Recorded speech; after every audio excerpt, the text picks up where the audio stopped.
Ouverture ce matin à Niamey des travaux de l'atelier de sensibilisation des journalistes et éditeurs sous le thème « Quelle place pour les femmes dans les rédactions? Quelle image dans les médias ?» D'autres précisions avec Moudanchirou Ouma Jamila et Mohamedou Adam. Cette formation, initiée par l'Association des professionnels africains de la communication APAC Niger et l'Institut Panos Afrique de l'Ouest avec l'appui du Fonds des Nations Unies pour la démocratie, est destinée aux journalistes et éditeurs nigériens. 2 jours durant, les participants auront à examiner les résultats d'une étude commanditée par l'Institut Panos Afrique de l'Ouest. Cette étude a été réalisée sur le statut de la femme dans les médias au Niger. Aussi, des réflexions seront menées sur les différents mécanismes à mettre en œuvre afin de renforcer le statut des femmes dans les médias.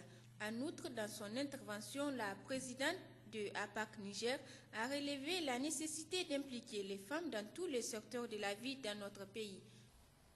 L'implication des femmes dans la vie politique, économique et sociale est un impératif dicté par le bon sens, car nul ne saurait comprendre que la moitié d'une population soit mise à l'écart de la gestion de la gouvernance citoyenne.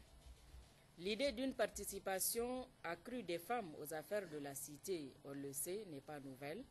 Seulement, dans le domaine des médias, on a noté une plus grande participation des femmes seulement vers les années 90, avec l'avènement de la démocratie dans notre pays et qui a vu la création d'une multitude de radios et journaux privés ainsi que de chaînes de télévision.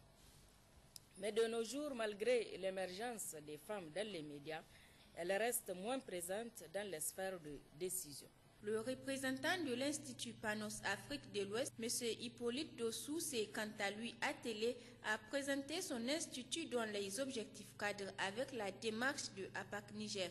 En ouvrant les travaux de cette formation, le représentant du ministre de la Communication a précisé que la promotion de la presse au Niger reste une préoccupation du gouvernement.